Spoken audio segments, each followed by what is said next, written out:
At 8:42 on a bitter January morning, inside courtroom 6C of the Cook County Criminal Courthouse, a homeless woman stood before a judge with snow melting off the hem of her coat, a public defender who did not know her story, and a young man in the back row who suddenly stopped breathing when he saw the faded baby blanket folded inside her plastic grocery bag.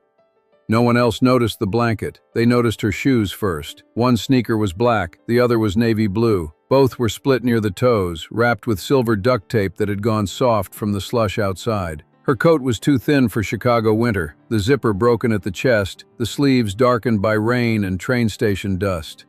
A small paper cup sat on the defense table beside her. It held $3.18 in change, 2 bus passes that had already expired, and a tiny brass button shaped like a moon. The courtroom smelled like wet wool, old coffee, floor cleaner, and the nervous breath of people waiting for their names to be called. The woman's name was Nadine Carter, 62 years old, black, quiet, tired in the way a person becomes tired when tiredness has become part of her bones. She had been arrested the night before for sleeping in the doorway of the Monroe Street Courthouse Annex during a windchill advisory, after refusing to leave because she said a young mother and 2 small children were still outside behind the security gate. The police report said trespassing. The shelter intake sheet said no beds available. The hospital triage note said mild hypothermia risk, blood pressure high, no insurance card. The city fine from the month before said $275 unpaid. The storage unit bill in her coat pocket said $47 past due. And the court clerk's computer said she was just another misdemeanor case on a crowded winter docket. But the young man in the back row was staring at that blanket like it had reached across 20 years and touched his throat. His name was Micah Ellis. He was 20 years old, a legal intern assigned to observe bond hearings for a college program, and he had grown up with one mystery folded in a cedar box under his adoptive mother's bed. A baby blanket, mustard yellow, hand-stitched, with a blue moon sewn into one corner. The same blue moon now peeking from Nadine Carter's bag. Micah leaned forward, his pen slipping from his fingers. Why did that woman have the other half of the blanket? Why had his adoptive father never told him there could be another piece? And why, when Nadine lifted her eyes toward the judge, did she look less like a defendant and more like someone who had already saved a life no one remembered? Before this story goes any further, stay with it, because this is not just about a woman in court or a baby found in the cold. It is about the quiet people who cover others, even when they have nothing left. The secrets families hide because pain feels safer than truth, and the one small object that can return after 20 years carrying the answer to everything. The judge had not seen Micah yet. The prosecutor was flipping through the file. Nadine stood with both hands folded in front of her, fingers cracked from cold. She did not cry. She did not beg. She did not explain herself loudly. Her dignity stood in the room before her body did. Judge Harold Benton looked over his glasses. "Miss Carter, you were ordered last month not to return to the courthouse annex after hours. Do you understand that?" Nadine nodded once. The public defender, a young woman named Tasha Bell, whispered, "You can answer verbally if you're able." Nadine's voice came out low. "I understand." "You were found inside a restricted doorway at 11:37 p.m., the judge said. "Security reports you refused several requests to move." Nadine lowered her eyes. "I was trying to keep the wind off them." The prosecutor looked up. "Off whom, Your Honor?" Nadine swallowed. "A mother and her babies." A few people in the courtroom shifted. The judge frowned. "No children were listed in the incident report." "They left before the officer wrote it," Nadine said. "I told them to go to the church basement on Wabash. They had coats. Not good coats, but coats." The prosecutor sighed, not cruelly, but with the exhaustion of someone who had heard many stories and had lost the ability to know which ones to trust. "Ms. Carter has 3 prior trespass citations in city buildings, Your Honor. The county is requesting conditions barring her from courthouse property except for official business." Tasha Bell spoke quickly. "Your Honor, Ms. Carter is unhoused. The weather last night was 12 degrees with a wind chill below 0. "I would ask for release on recognizance and referral to social services rather than another fine she cannot pay." The judge rubbed his forehead. Behind him, the American flag stood still. Outside, snow tapped lightly against the tall courthouse windows. Micah could hear his own heartbeat. The blanket, the blue moon, the woman's name. Nadine Carter. It meant nothing to him, and everything at once. He reached into his satchel and pulled out his phone, but he did not know what to search. He had no picture of the blanket under his mother's bed. That box had been closed since her funeral 3 years earlier. His father, Judge Terrence Ellis, never liked talking about the night Micah was found. Found. That was the word the family used. Not abandoned, not left. Found.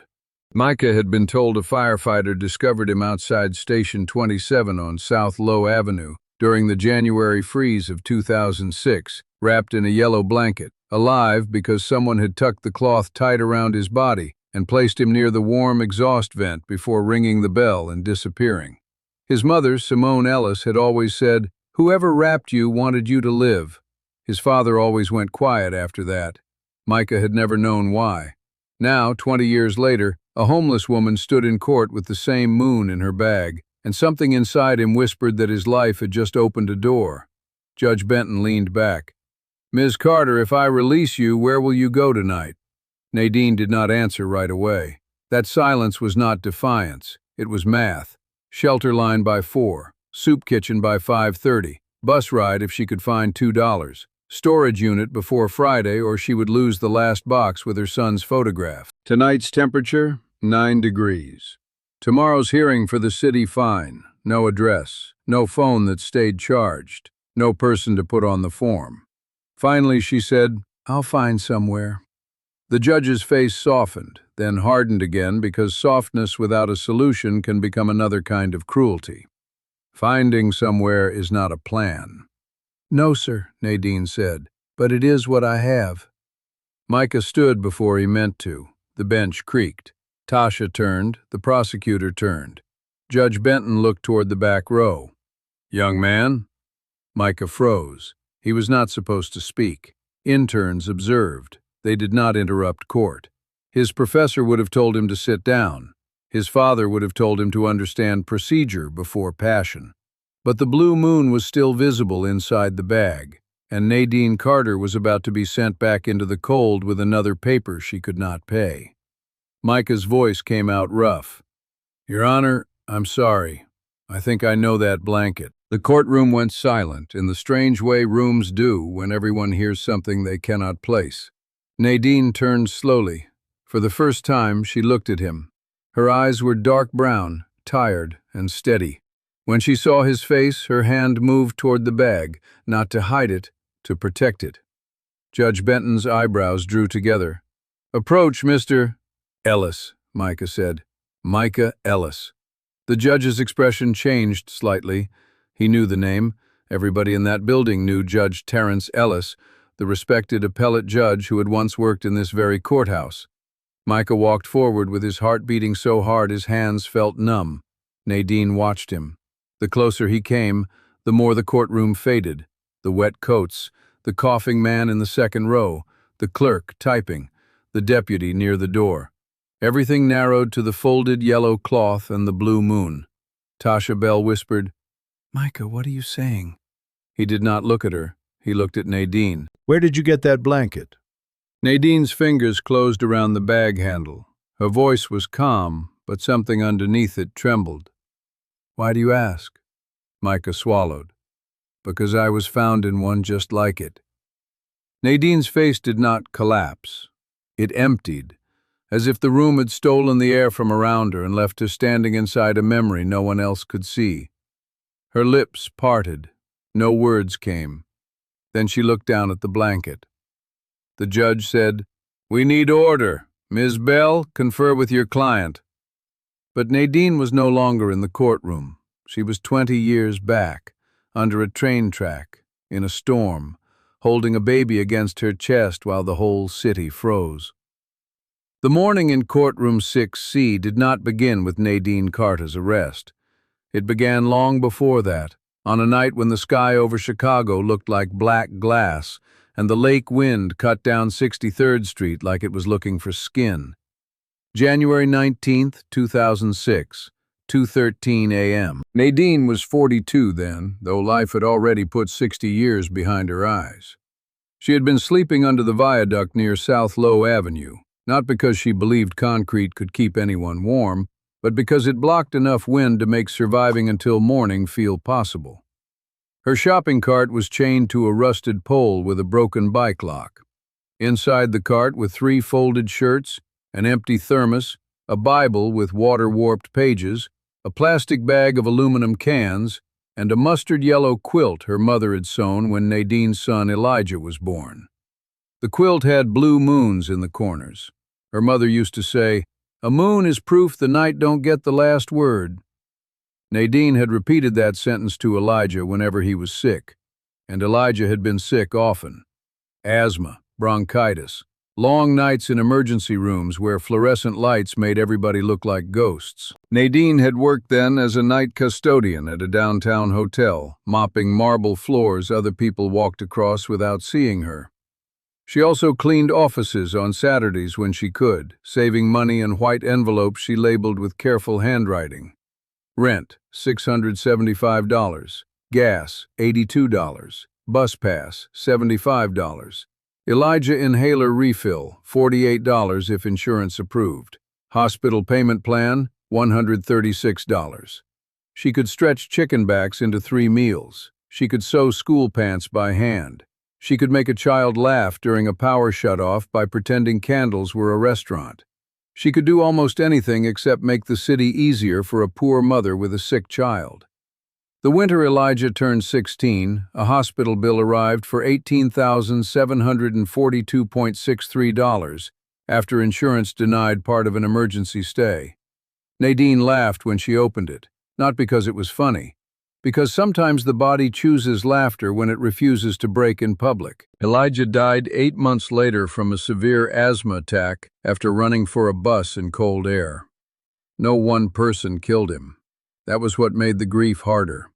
Not the bus driver, not the hospital, not the landlord, not the insurance letter, not the cold. All of them together, a chain of ordinary failures. After the funeral, Nadine kept working for a while. She moved through the hotel halls with her mop, passing rooms where guests left half-eaten steaks and wet towels on the floor. She went home to an apartment that still smelled like Elijah's hair oil and Vicks. She opened his bedroom door every night and closed it again. Then she missed 1 rent payment, then another. Her landlord, Mr. Darius Leake, was not a monster. He had taxes, repairs, a mortgage, and his own tired eyes. He gave her 2 extra weeks, then 30 days, then a warning that sounded like an apology. By November, Nadine's things were on the sidewalk under a gray sky while neighbors pretended not to stare. The quilt stayed with her, always. That January night under the viaduct, she had $7.46 in her coat pocket, 1 granola bar, and a fever she had been ignoring for 2 days. Her gloves had holes at the fingertips. Her boots were stuffed with newspaper. The shelter on Halsted had closed intake before she arrived. A man near the train station told her another church might have floor space, but she was too tired to keep walking. She wrapped the yellow quilt around her shoulders and tried to sleep sitting up. Then she heard the sound. Not a cry at first, a thin, broken hiccup. Nadine opened her eyes. The wind was loud. A train screeched above. Snow dust lifted off the street in white snakes. She thought maybe it was a cat. Chicago had alley cats tough enough to survive anything. Then it came again, smaller, human. Nadine stood, knees aching, and moved toward the sound. The streetlight under the viaduct flickered. Near the base of an old newspaper box, tucked between a trash bag and the concrete wall, was a cardboard produce crate. Inside was a baby. Not newborn small, but close. A few weeks old, maybe. His lips were trembling. His fists were closed tight near his face. He wore a blue onesie under a thin towel, and 1 tiny sock had slipped halfway off his foot. Nadine stopped breathing. No, she whispered. The baby made another weak sound. She looked around. No one. No woman running back. No car door open. No person hiding in the dark. Just wind, snow, the distant glow of a gas station sign, and a child the city had almost missed. Nadine dropped to her knees. "Hey, little man," she said, voice shaking. "Hey, I see you." The baby's eyes opened for 1 second, dark, unfocused, alive. Nadine pulled him out of the crate and pressed him inside her coat. He was terrifyingly cold. His small body barely fought. That scared her more than crying would have. Crying meant strength. Silence could mean the body was saving itself in the only way it knew. She looked down at the quilt around her shoulders, the only warm thing she owned. Elijah's quilt, her mother's blue moons, the last soft piece of home. For 1 second, grief held it tight. Then the baby shivered against her chest. Nadine wrapped him in the quilt so completely that only his face showed. She tucked the blue moon corner under his chin. "Night don't get the last word," she whispered. She tried to stand, but her knees buckled. She had not eaten since noon. The nearest hospital was too far on foot, but Fire Station 27 was 5 blocks away. 5 blocks in a freeze can feel like a country. Nadine walked. She walked past the closed laundromat, past the liquor store gate, past a bus stop where the schedule paper had frozen under plastic. Her breath burned. Her fingers went numb. The baby made one soft sound every few steps, and each sound pulled her forward. At 2:31 a.m., she reached the fire station. The garage doors were closed. A light glowed near the side entrance. Nadine climbed the steps, holding the baby inside the quilt. She rang the bell once. Nothing. She rang again. Footsteps moved inside. Suddenly panic took her. She had an unpaid city bench warrant for missing a hearing over vending fines from when she sold sandwiches outside the train station. It was small, stupid, but small things become cages when you have no address. She imagined police questions, forms, fingerprints, the baby taken away, her cart stolen, Elijah's few things gone forever. More than that, she feared someone would ask why she had not done more. People always ask the poor why they did not do more. So when the latch clicked inside, Nadine placed the baby gently beside the warm exhaust vent, tucked the quilt tight, and stepped back into the shadow. The door opened. A firefighter shouted. Nadine ran. She did not run far. Her body could not. She turned into the alley beside the station and pressed herself behind a dumpster, covering her mouth with one hand, while firefighters lifted the baby and called for an ambulance. One firefighter said, "He's breathing." Another said, "Who rang the bell?" The baby cried then, strong, angry, alive. Nadine slid down the wall, snow melting into her pants, and cried without making a sound. She had saved him and lost the blanket. For the next 20 years, she would tell herself that was enough. But enough is a word people use when they cannot bear to say they still wonder. Nadine did wonder. Every January 19th, no matter where she was sleeping, she tried to pass Fire Station 27. Sometimes she stood across the street with coffee she could not afford and watched the doors. Sometimes she asked casually if they ever heard what happened to that baby from years ago. Most firefighters had transferred or retired. A few remembered rumors. A safe haven baby, a cold night, a yellow quilt. No name, no family, no ending. So Nadine built a life around not knowing. By 2026, her days followed a pattern that looked fragile from the outside, but required the discipline of a soldier. She woke before dawn in the women's section of the Pacific Garden Shelter if she had a bed, or on the Red Line until security moved her if she did not. She folded her coat under her head with the collar turned inward so no one could take the transit card from the inside pocket. She washed in public bathrooms with paper towels, careful to leave the sink cleaner than she found it. She braided her graying hair close to her scalp with fingers stiff from cold. At 6:20, she stood behind a bakery on State Street where a young worker sometimes left day-old rolls in a clear bag near the back door. He never handed them to her directly. Nadine never embarrassed him by thanking him too loudly. Dignity sometimes survives through these small agreements. By 7 o'clock, she was at Street, Mark's basement, for coffee. By 8:30, she checked the library bulletin board for temporary work notices. She could still clean. She could still sort clothes. She could still sit with elders. But applications wanted addresses, phone numbers, references, background checks, online portals, passwords, and all the invisible keys that poverty steals before anyone notices the door is locked. At noon, she walked to the courthouse plaza, not to beg. She did not like that word. She collected discarded coffee cups, returned loose newspapers to the stand, and gave directions to people who looked lost. She knew which entrance handled traffic court, which elevators ran slow, which clerk on the second floor would answer a question if approached with respect. Sometimes mothers came with children in fear, and Nadine would tell them where to sit, where to breathe, and where the vending machines stole quarters. People saw her without seeing her. That was different. A lawyer might step around her and still take her advice. A deputy might tell her to move along, then ask if she knew where a defendant's grandmother had gone. She knew the building's rhythms. The courthouse was one of the few places in the city where being invisible still allowed her to be useful.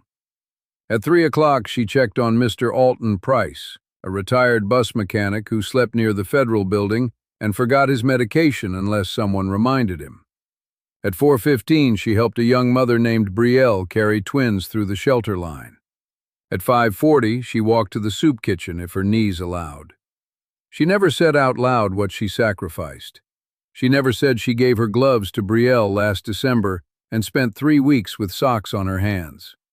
She never said she split her antibiotic prescription with another woman because the woman's cough sounded worse. She never said she kept the tiny brass moon button because it had fallen from Elijah's church jacket the year he sang his first solo.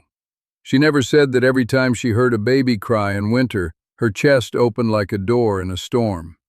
She just kept showing up.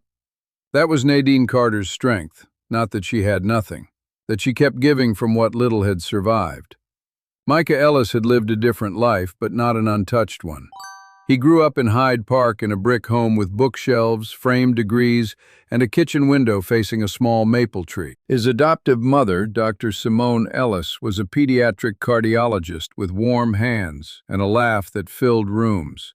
His adoptive father, Terrence Ellis, was a judge known for fairness, discipline, and suits so perfectly pressed they looked carved. Micah knew he was adopted before he knew what adoption meant. His parents never hid it. They told him the story gently. He had been found at a fire station on a freezing night, no note, no ID, wrapped in a yellow blanket, taken to Mercy South Hospital, placed in emergency foster care. Then, months later, adopted by a couple who had wanted a child for 7 years and had almost given up. Simone used to sit at the edge of his bed and touch the blue moon on the preserved blanket corner. "Someone loved you enough to wrap you," she would say. "Was it my first mother?" Micah asked when he was 6. "Maybe," Simone said. "Why didn't she stay?" Simone's eyes always softened with pain. "I don't know, baby." Terrence would stand in the doorway, quiet. Later, Micah learned the part his father never volunteered. Terrence had been the assistant state's attorney assigned to review the safe haven report. He saw the baby at the hospital once as part of the paperwork. Simone, who was volunteering in pediatric care that week, saw him too. She held him for 20 minutes and came home crying. They became certified foster parents, then adoptive parents. To Micah, it was family history. To Terrence, it was a wound covered with law. He never liked the word abandoned, but he feared it. He feared that somewhere in Micah's beginning was a person who had not wanted him, and he could not bear the idea that his son might one day feel unwanted twice. So he buried the details under protection. He kept newspaper clippings in a locked drawer. He kept the full intake report in a folder Micah had never seen. He kept the original blanket in Simone's cedar box after her death, but he stopped opening it. Simone died when Micah was 17. A sudden aneurysm at home on a Sunday morning. No warning, no goodbye. After that, Terrence became even more orderly. Grief made him precise. He labeled spice jars, paid bills early, wrote thank you notes the same day, ironed shirts at night because sleep did not trust him. He loved Micah deeply, but sometimes his love arrived as instructions. Apply early, drive carefully, call when you arrive. Do not romanticize pain. Do not confuse emotion with evidence. Micah understood. He also missed the softness his mother had translated between them. At 20, he studied political science and criminal justice. He volunteered at legal clinics because his mother had believed medicine and law were both supposed to help people survive systems too large to love them personally. He interned at the courthouse because his father arranged it, but he wanted to earn his place there. That morning in courtroom 6C, watching Nadine, Micah felt for the first time that his life might not have begun with abandonment. It might have begun with a stranger's sacrifice. But the court did not stop because a young man had a feeling. Judge Benton called a recess. Nadine was taken to a side consultation room with Tasha. Micah stood in the hallway under buzzing lights, trying to call his father. The first call went to voicemail, the second too.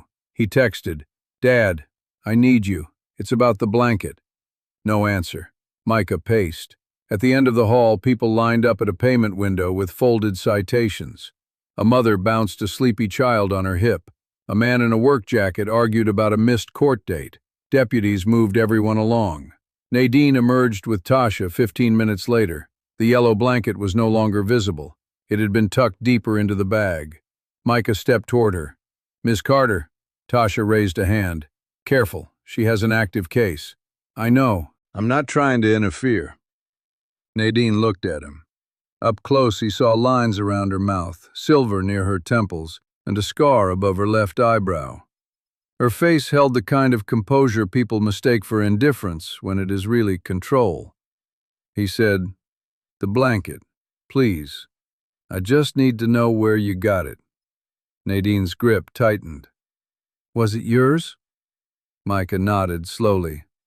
"I think half of it was."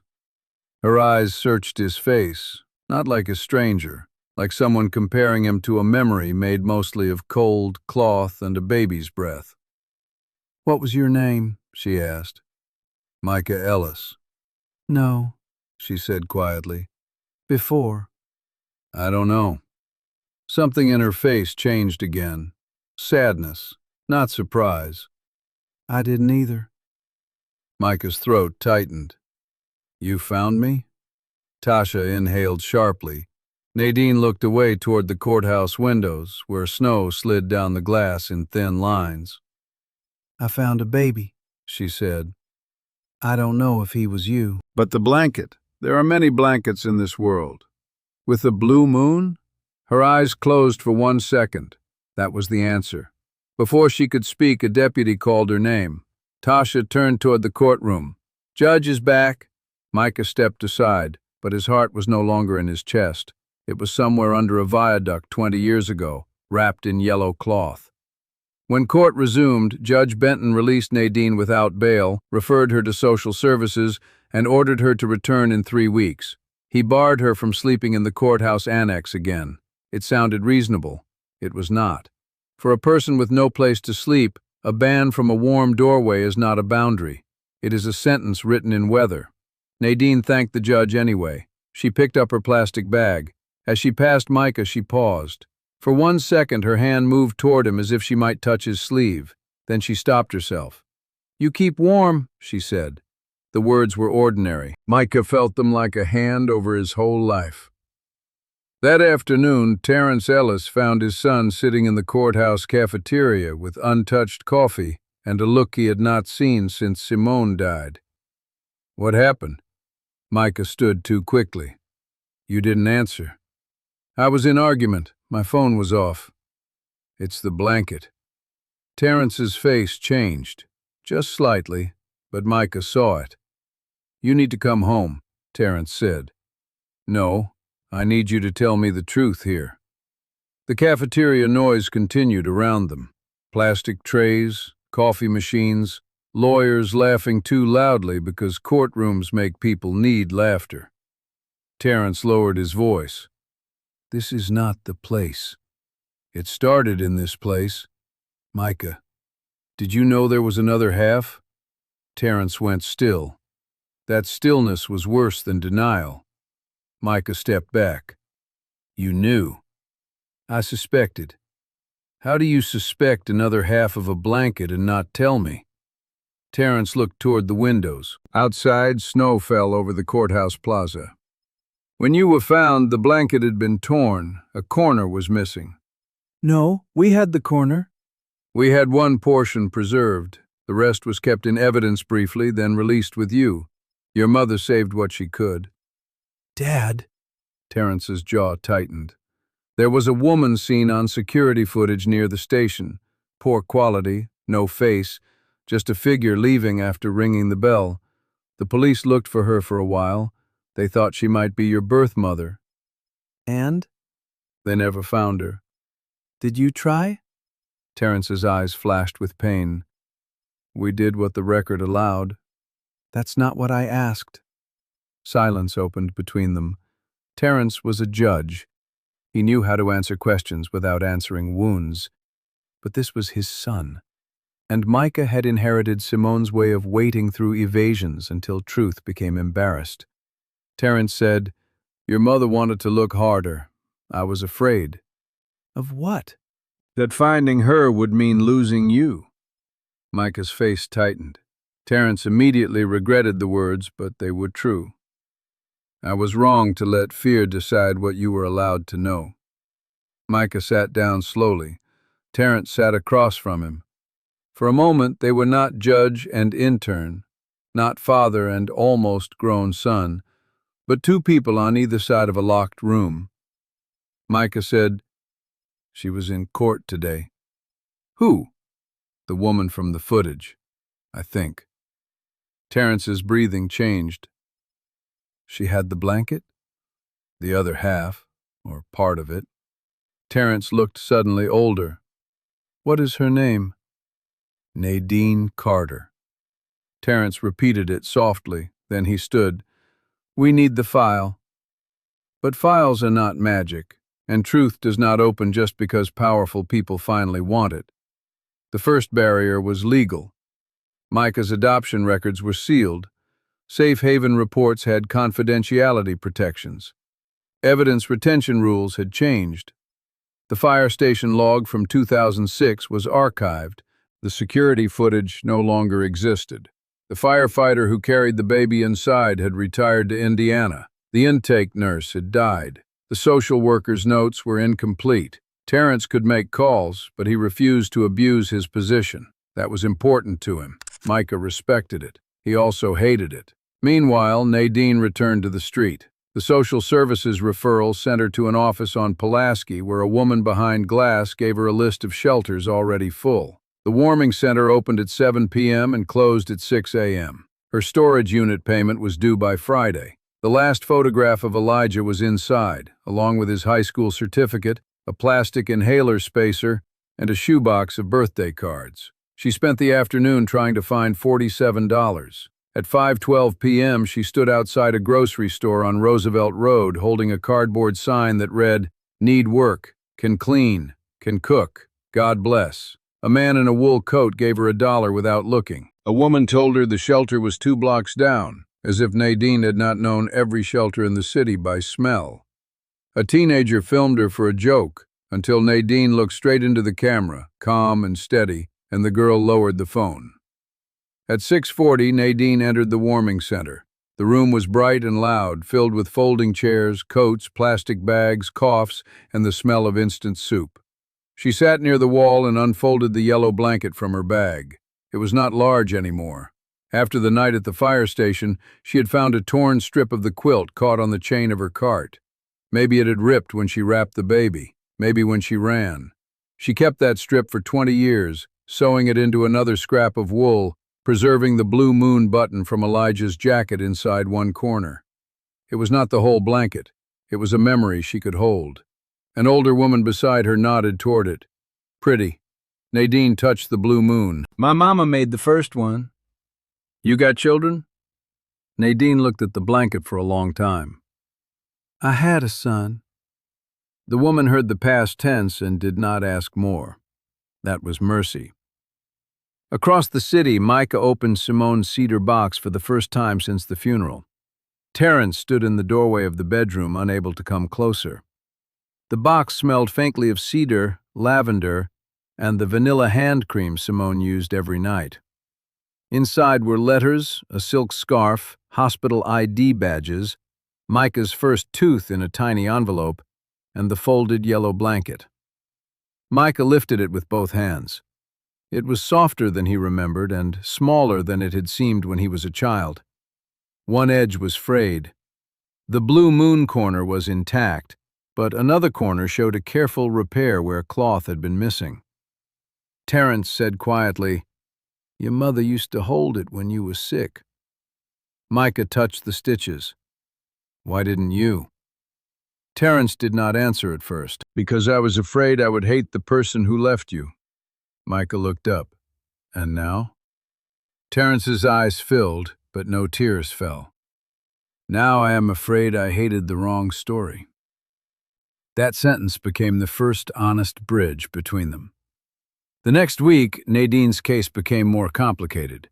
She missed a check-in appointment because the bus she was on broke down near Chinatown, and she walked the last mile in freezing rain. By the time she reached the social services office, the intake worker had left. The computer marked her non-compliant. That notice went to the court. 3 days later, she was detained again after a security guard at a downtown department store accused her of stealing a baby blanket from a clearance bin. The accusation was wrong. The blanket in her bag was hers. But the store manager saw an unhoused woman with a folded cloth and a security tag found under a nearby shelf. He was not evil. He was tired. He had been warned about theft. He had a district manager counting losses and cameras above him. He looked at Nadine and saw risk before person. It happened in public. Saturday afternoon, Michigan Avenue. Shoppers moving past with glossy bags and winter boots. A child eating a pretzel stopped to stare. The security guard blocked Nadine near the glass doors. "Ma'am, you need to come with me." Nadine did not raise her voice. "I paid for nothing because I took nothing." The manager pointed at her bag. "Then you won't mind opening that." People slowed down. That is how public humiliation grows. Not always with shouting. Sometimes with strangers pretending not to watch while watching everything. Nadine opened the bag. Inside were socks, a toothbrush, a paper cup, 2 rolls from the bakery, and the yellow cloth with the blue moon. The manager reached for it. Nadine pulled the bag back. "Not that." His face hardened. "Then we have a problem." A woman nearby whispered, "Just show them." Nadine looked at her. The woman looked away. Nadine said, "Some things are not for proving to everybody." The guard took her arm, not harshly, but firmly enough that the crowd understood she was no longer just a shopper. She was a scene. Nadine's chin lifted. She walked with him, calm, dignified. Inside, she shook. Because dignity does not mean pain cannot enter. It means pain does not get to choose your posture. Micah saw the incident by accident. He had been walking toward a bookstore across the street when he noticed the crowd through the glass. He saw Nadine's coat, the security guard, the manager holding her plastic bag. He ran inside.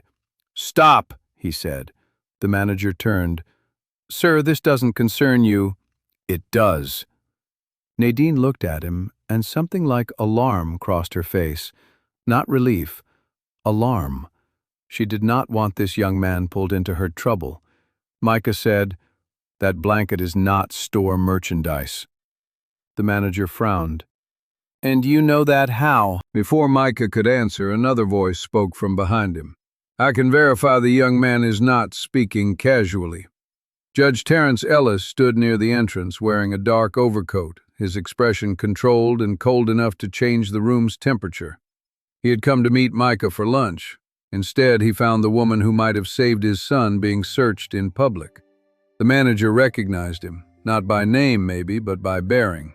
Some people carry authority like a badge even without showing one. Terence did not threaten. He did not announce power loudly. He asked for the police to review the store footage before any accusation continued. He requested that the manager preserve the security recording. He asked the guard to remove his hand from Nadine's arm. Quietly, precisely. The guard released her. Nadine looked at Terence. Their eyes met. He knew before evidence. Not legally, humanly. He saw the way she protected the blanket. He saw the way Micah looked at her. He saw the blue moon. And in that moment, Terence remembered Simone in the hospital nursery, holding a baby wrapped in yellow cloth and whispering through tears, Somebody gave him a chance. The manager reviewed the footage. A different customer had dropped the clearance blanket and tag near the shelf. Nadine had touched nothing. The manager returned, embarrassed. "I apologize, ma'am." Nadine nodded once. Thank you. That was all.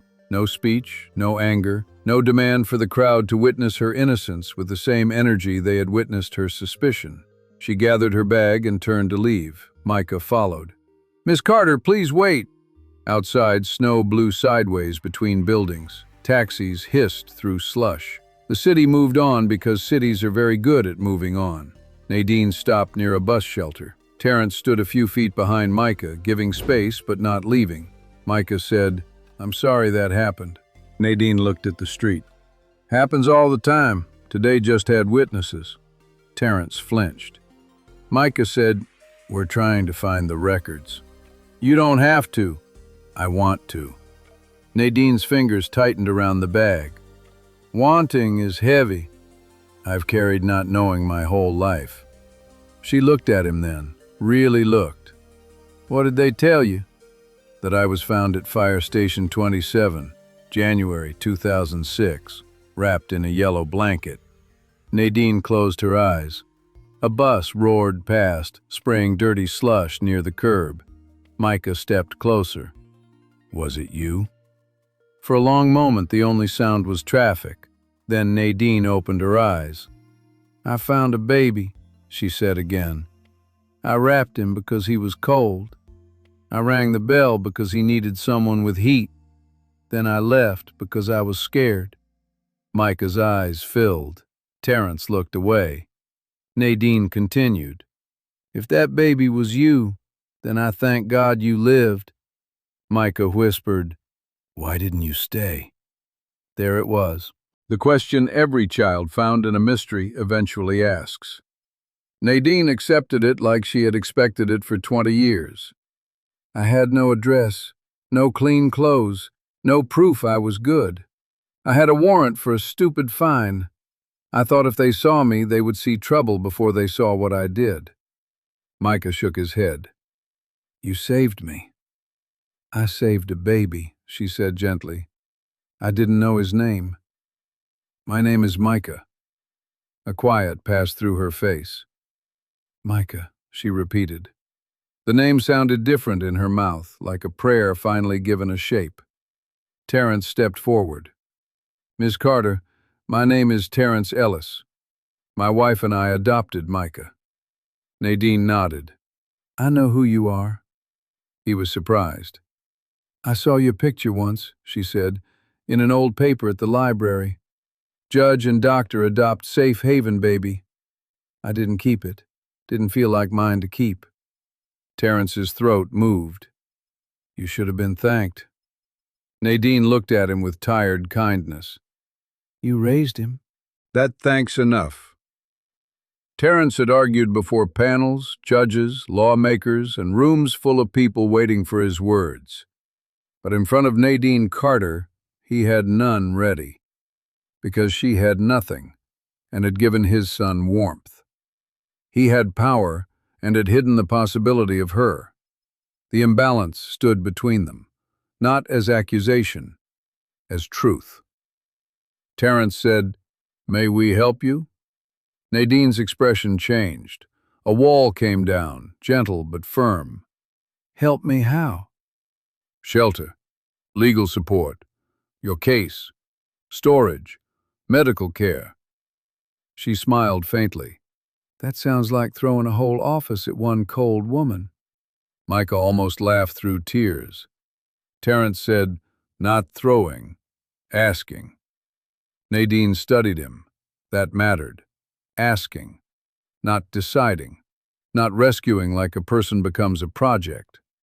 "Asking is better," she said. Then she turned to Micah.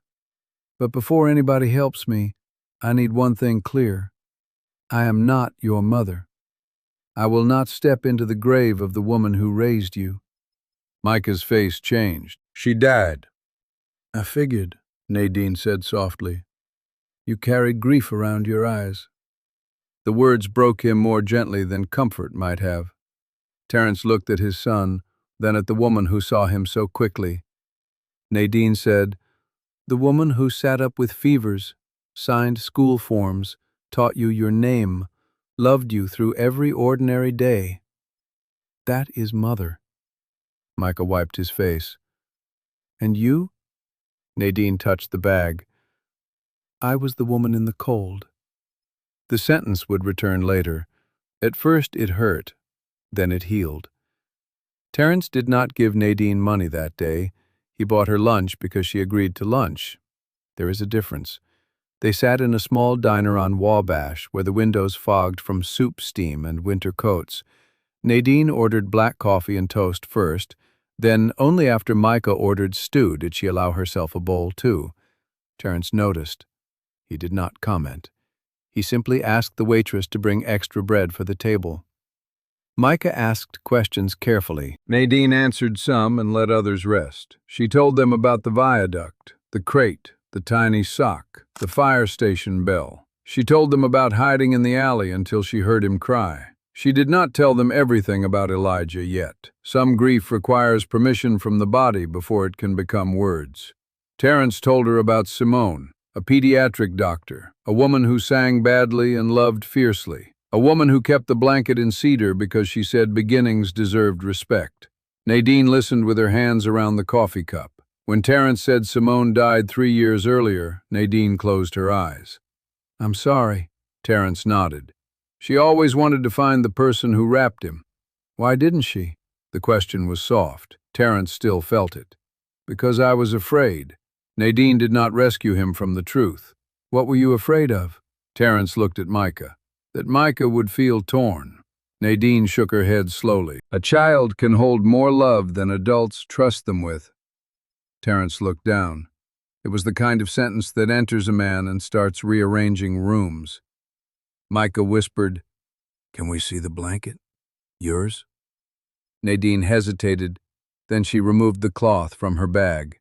It was a small piece now, yellow, faded almost to wheat, stitched onto brown wool.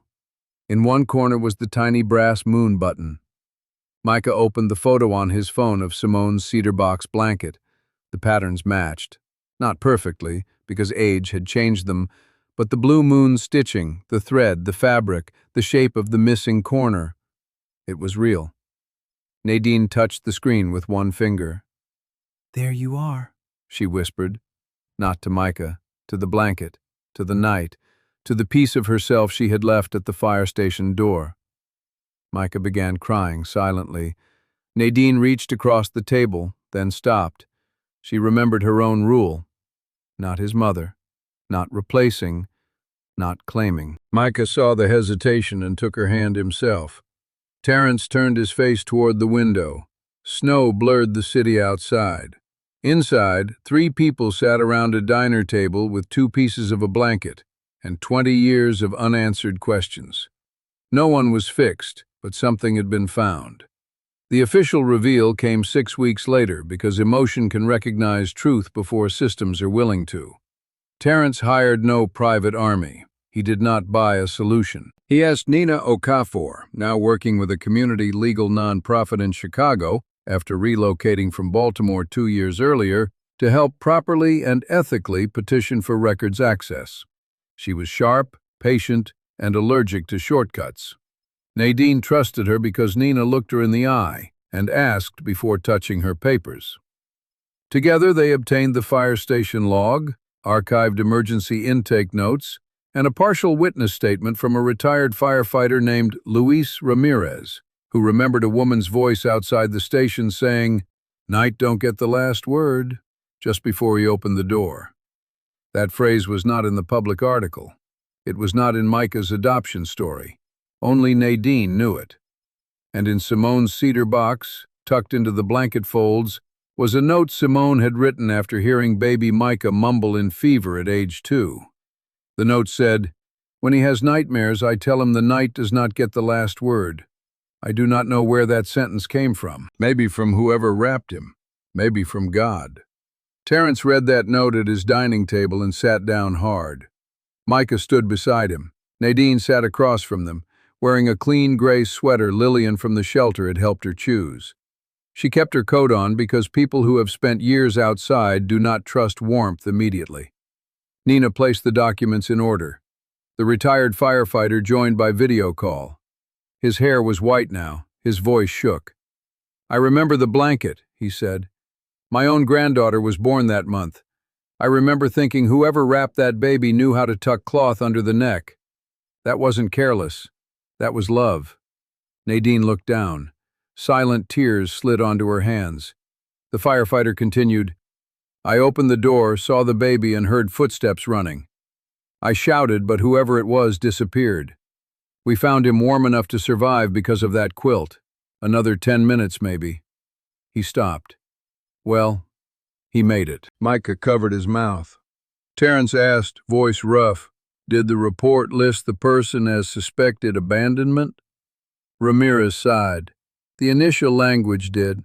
Later we changed it to unknown rescuer possible. But reports get summarized. Summaries lose souls." Nadine wiped her face once. Nina said gently, "Ms. Carter, would you like to say anything for the record?" Nadine looked at Micah, then at Terrence, then at the 2 blanket pieces on the table. "I want it known," she said, "that he was not trash. He was not left like nothing. I found him like somebody had run out of choices, or time, or courage. I don't know. I wrapped him because cold don't ask who deserves mercy." The room held still. There it was, the moral phrase. Cold don't ask who deserves mercy. It only asks who will cover someone. Micah closed his eyes. That was the moment everything changed. Not because he had a document, because the story of his beginning shifted from abandonment to mercy. A person in crisis had left him. Another person in crisis had covered him.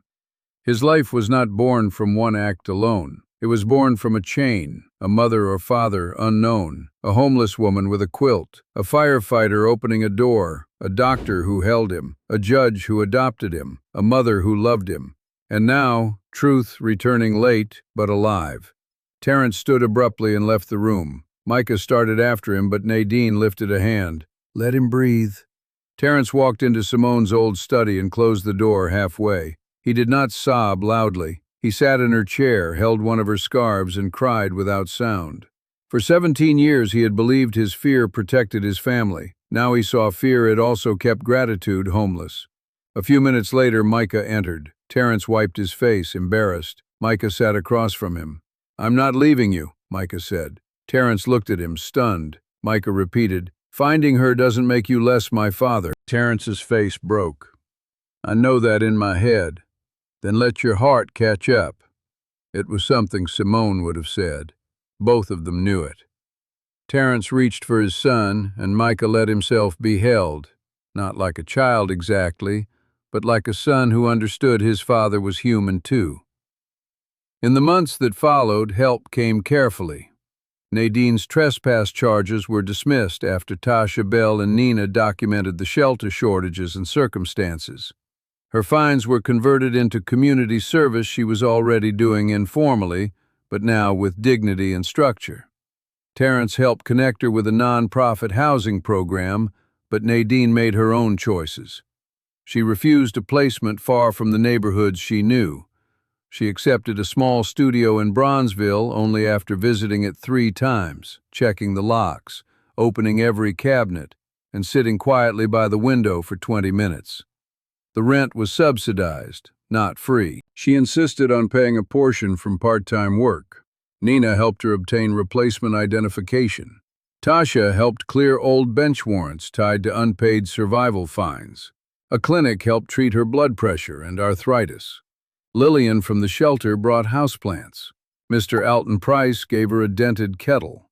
Brielle and the twins drew a crooked welcome sign. Terrence did not turn her into charity. Micah did not turn her into mythology. They asked, they listened, they let no mean no. That was the help that healed. Nadine began volunteering at the courthouse twice a week through a new pilot program called the Warm Docket Desk. It was created after Judge Benton, Tasha Bell, Terrence Ellis, and several advocates reviewed how many unhoused people cycled through court for weather-related survival offenses: trespassing in vestibules, sleeping in transit stations, unpaid fines for sitting too long in public buildings. The court could not become a shelter, but it could stop pretending paperwork was warmth. The warm docket desk connected people to real-time shelter openings, transportation vouchers, medical intake, storage protection, and legal help before fines multiplied. It trained security staff to call outreach before police when no threat existed. It created a winter protocol for families with children. It placed a simple sign near the courthouse annex doorway: "Cold does not ask who deserves mercy. Neither should we." Nadine cried when she saw the sign, not loudly. She stood in the hallway with her hand over her mouth while people walked around her. Micah stood beside her, close enough to be present, far enough to let her have her dignity. She whispered, "That was just something I said." Micah shook his head. "No, it was something you lived." The storage unit was paid before auction. Inside, Nadine found Elijah's photograph. He was 16 in the picture, standing outside his school in a wrinkled white shirt and a crooked tie, smiling like he had just heard a joke. Nadine sat on the floor of the unit and held the photo to her chest. Micah sat nearby, not speaking. Terrence stood by the door. After a long time, Nadine said, "He would have liked you." Micah looked up. "Elijah?" "He was funny, too smart in the mouth. Kind when he thought nobody noticed." Micah smiled. "I wish I could have met him." Nadine touched the picture. "Me too." That was another grief, the kind with no fix. But grief shared becomes less like drowning and more like carrying a bowl carefully between two people. Nadine placed Elijah's photo on a shelf in her new studio. Next to it, she placed the brass moon button. Not hidden, not in a bag, on a shelf where morning light could touch it. The first night in the apartment was the hardest. Everyone thought the street would be harder to leave. It was not. The street was dangerous, but it was familiar. A locked apartment was quiet in a way Nadine had forgotten. Every hum of the refrigerator sounded too loud. Every pipe knock made her sit up. The bed felt too soft. The closet looked too empty and too full at the same time. At 1:18 a.m., she put on her coat and stood by the door. Her hand rested on the lock. She could leave. No one would stop her. That freedom scared her too. Then her phone buzzed. A message from Micah. "You don't have to answer. Just wanted to say the moon is out tonight. Night doesn't get the last word." Nadine sank onto the small chair by the door. She held the phone and cried silently. Then she took off her coat. In spring, Micah turned 21. He did not want a big party. He asked for dinner at Nadine's apartment with Terrence, Tasha, Nina, Lillian, and Brielle's twins, who were now old enough to run everywhere and knock over cups. Nadine cooked red beans and rice in a borrowed pot. Terrence brought cornbread. Micah brought a framed photograph of Simone and asked permission before placing it on Nadine's table. Nadine looked at the photo of the woman who had raised him. "She was beautiful." "She would have loved you," Micah said. Nadine shook her head gently. "She would have thanked me, fed me too much, then told me to sit down." Terrence laughed. For the first time, the laugh did not sound like it had to pass through grief to arrive. After dinner, Micah opened Simone's cedar box. He had brought the original blanket. Nadine brought her strip. They laid both pieces on the table. The cloth did not fit perfectly anymore. Time had warped it. Edges had frayed. Some color had faded. But when they brought the corners close, the moon pattern continued. Brielle's daughter, little Ava, leaned over the table. "Is that a baby blanket?" Micah smiled. "It was mine." "Why is it broken?" The adults went quiet. Children asked the questions adults decorate. Nadine answered, "Because sometimes life tears things before people know how to protect them." Ava touched the edge gently. "Can it be sewed?" Nadine looked at Micah. Micah looked at Terrence. Terrence looked at Simone's photograph. Nadine said, Maybe not the same, but it can be held together. A week later, Lillian introduced Nadine to a quilting circle at a community center in Bronzeville. The women there were elders, mothers, widows, retired teachers, former nurses, church secretaries, and one young man learning to sew because his grandmother said patience needed practice. They did not ask Nadine for her whole story at once. They taught her how to stabilize old fabric, how to back fragile cloth, how to stitch without pulling too tight. Together they mounted both blanket pieces onto a larger backing of deep blue fabric. They did not pretend the tear had vanished. They outlined it with gold thread. One woman said, "That's called making the scar part of the design." Nadine repeated that sentence later to Micah. He wrote it down. The restored blanket was placed behind glass in the warm docket desk office, not as a museum piece, not as poverty decoration, but as a reminder. Beside it was a small plaque, "The Moon Blanket." A child survived because someone with almost nothing chose to cover him. Cold does not ask who deserves mercy. Neither should we. On the first anniversary of Nadine's court appearance, snow fell again. Not as harsh as the night 20 years earlier. Soft, steady snow that made the courthouse steps shine under streetlights.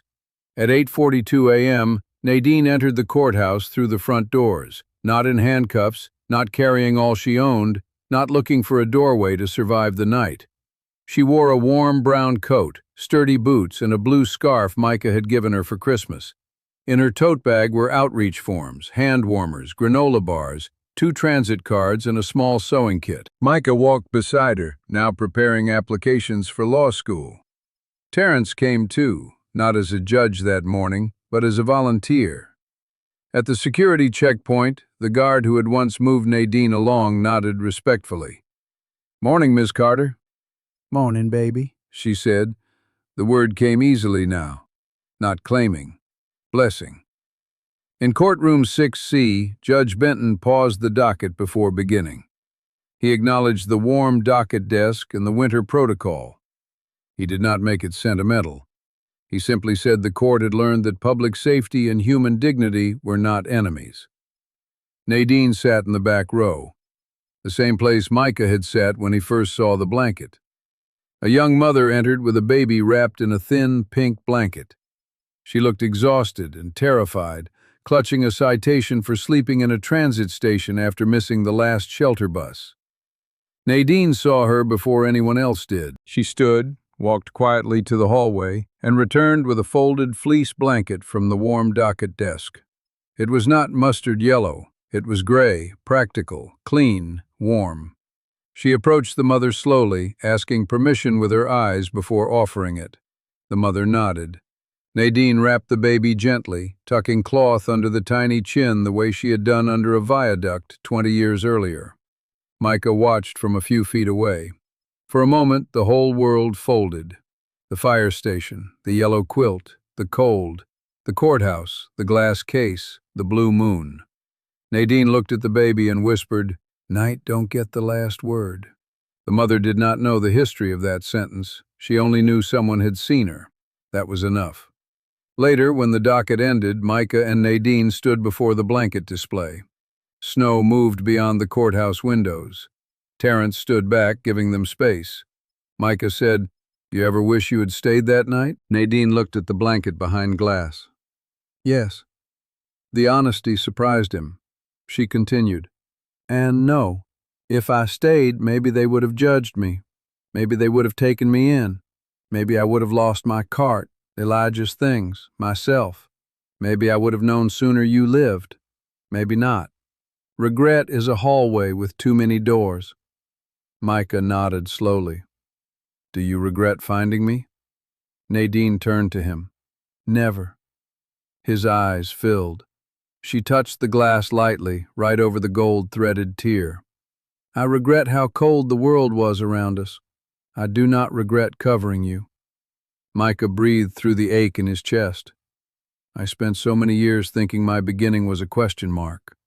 Nadine smiled sadly. "Maybe it was a question." He looked at her. "And maybe the answer was not one person. Maybe the answer was everybody who kept you alive until you could stand here."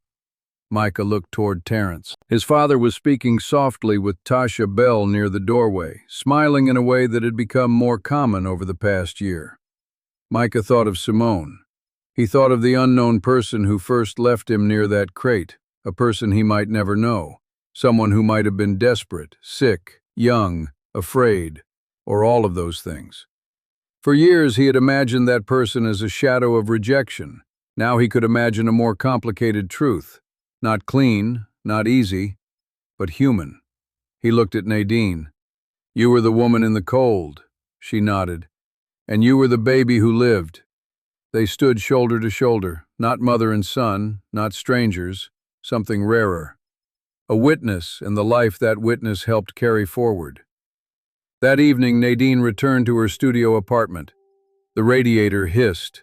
The kettle trembled on the stove. Elijah's photograph smiled from the shelf. The brass moon button caught a small piece of lamplight.